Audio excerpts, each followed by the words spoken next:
quelque temps, j'ai pas arrêté de prendre part à des panels en qualité d'invité, que ce soit sur le plan national ou sur le plan international. Et en 2024, je me suis dit, parce que j'ai été à votre place, pourquoi pas moi ? Pourquoi je ne prendrais pas à mon tour la parole lors des conférences ? Et j'ai décidé de le faire, mais j'ai misé tout petit. Je me disais, je vais en faire 1 ou 2, et puis finalement, j'en ai fait 5. À la fin de l'année dernière, j'ai appelé un copain qui malheureusement n'a pas pu faire le déplacement cette année, et je lui ai dit, tu sais quoi ?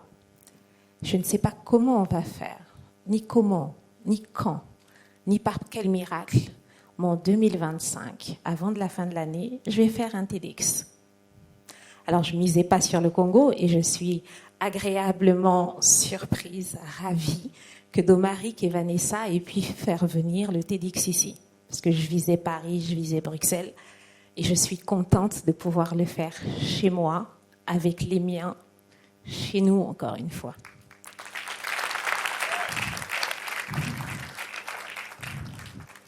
Tout ça me fait dire qu'il ne faut jamais douter de soi. Il faut pouvoir croire en soi parce que l'esprit est source de création. Le pouvoir de la manifestation, ça n'a de rien comme ça, mais c'est super important. Il faut pas arrêter, je pense que c'est Cindy qui l'a dit, il ne faut pas arrêter de rêver. On ne vise pas les étoiles, mes amis, on vise la lune. Et même si on n'arrive pas, et même si on ne l'atteint pas, on l'effleure un tout petit peu. Et on apprend comment, demain, réussir à passer à l'étape supérieure. D'accord ? On pourrait penser que parce que je suis une femme, ce sujet est inné à mon sexe. Pas du tout. C'est une question de genre, c'est une question sociétale qui touche chacun d'entre nous, parce que nous sommes tous issus d'une femme, même si je dois avouer qu'on a des colistiers qui nous aident à cette réalisation. Moi, je suis issue en tout cas ma famille maternelle, c'est vraiment ce qu'on appelle une famille matriarcale. Fait assez rare, mon chef de famille est une jeune femme de 92 ans. C'est pas un homme, c'est une femme. Et moi, ma grand-mère m'a appris très tôt l'équité, pas l'égalité. Il y a une petite nuance entre les deux. Elle nous a appris que c'est la femme qui dirige la société. Alors, les hommes vont rigoler, mais c'est vrai. J'ai un de mes oncles qui m'a dit « Mais qui va t'épouser après ça ? Tu veux aller où ?» Les stéréotypes ont la peau dure, n'est-ce pas ? Mon père m'a dit « Tu fais ce que tu veux et tu trouveras un mari. » Fort heureusement, j'en ai trouvé un. Bon, j'ai fini par divorcer, mais c'est pas grave. Je l'ai trouvé quand même à ce petit moment-là. Au Congo, vous avez aujourd'hui uniquement 3 femmes qui disposent d'un mandat social. Vous avez la directrice générale adjointe de la BCH, et fait assez rare et exceptionnel, le duo Ubillier, qui est un duo 100% féminin. Directrice générale et directrice générale adjointe. Et à moindre mesure, votre humble speaker. J'ai commencé ma carrière il y a 10 ans en qualité de stagiaire. Je suis rentrée au Congo en février 2014 comme stagiaire. J'ai occupé plusieurs postes de direction. Je suis juriste de formation à l'origine, mais j'ai fait de la communication, du marketing, des ressources humaines, de la conformité.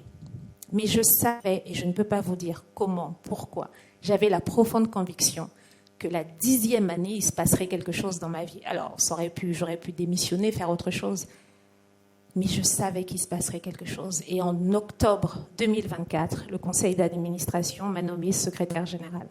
Comme je vous l'ai dit, je suis devenue le numéro 3. Mais est-ce qu'il y a 10 ans, je pensais que je deviendrais le numéro 3 ? Je ne pense pas.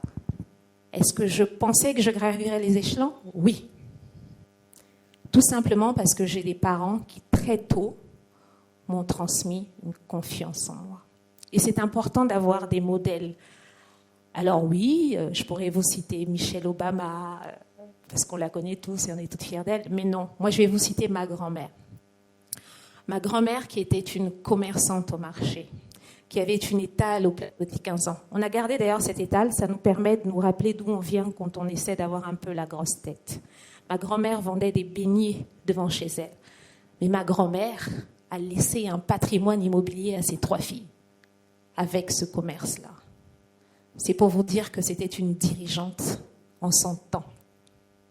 Et c'est important d'avoir au sein de notre environnement des personnalités qui puissent montrer l'exemple. Je refuse souvent cet exercice et mon ami Loïc passe son temps à me titiller parce que je partais du principe que je vois pas très bien ce que je pourrais apporter et puis on est en pays bantou, on a très très peur que le mauvais œil après nous frappe. C'est important, j'ai 2 filles et je souhaite leur transmettre l'idée qu'elles peuvent faire exactement ce qu'elles souhaitent. Que ce soit femme au foyer, que ce soit dirigeante, mais prouver tout simplement que quand on croit, quand on veut, on peut.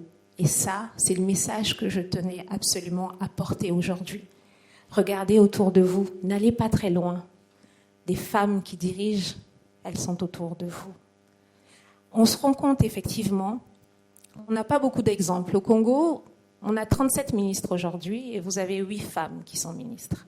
C'est pas beaucoup, vous me direz, mais c'est déjà quelque chose. Le Congo a promulgué une loi sur la parité au sein du Parlement. Mais force est de constater que nous ne sommes pas nombreuses à vouloir nous aventurer sur ce terrain-là, puisqu'il y a 151 députés, si je ne dis pas n'importe quoi, et uniquement 22 femmes parlementaires. Au niveau du Sénat, on va avoir 72 sénateurs et uniquement 10 femmes. J'ai pris le soin de discuter avec mon ami qui est DG de l'agence congolaise de création des entreprises. Il m'a dit qu'en 2025, environ 25% de femmes avaient créé des entreprises. Mais elles ne sont pas toutes pérennes et malheureusement, on ne retrouve pas de femmes réellement dirigeantes Elles ne sont pas nombreuses, elles sont là, mais elles ne sont pas nombreuses. Et je sais que parmi vous, j'ai des futurs DG, des futurs PDG, des futurs DG. Et je vous y encourage qu'il faut croire en soi, c'est important. J'ai également une amie ici dans la salle dont je suis très fière, qui certes a décidé de nous quitter, mais je vous garantis qu'elle a ouvert un salon de coiffure à New York. Et toute personne qui va à New York, je vous invite à aller voir Merveille. Encourageons nos enfants, nos filles, donnons-leur de l'espoir. C'est important. Christelle a parlé d'éducation, mais l'éducation financière est importante. On se rend compte que les femmes, par exemple, parce que moi je suis dans une banque, il faut quand même en parler, ont peur de prendre des crédits. Pourtant, les femmes, et je pense que Stan ne va pas démentir, sont celles qui remboursent le mieux les prêts. Mais tout simplement parce qu'elles n'ont pas de patrimoine immobilier. Elles n'ont pas d'hypothèque. Qu'est-ce qu'on fait, nous? On se marie, on ouvre un compte, on construit une maison, et puis voilà. Sauf qu'en général, elle n'est pas du tout à notre nom, cette maison. On a du mal ensuite à la mettre en hypothèque, c'est très compliqué.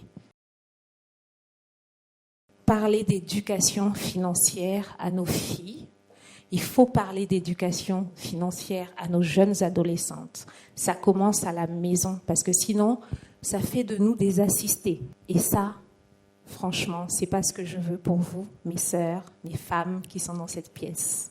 Que vous puissiez être indépendantes financièrement pour prendre en main votre destin et choisir la voie qui sera la vôtre. Je vous remercie.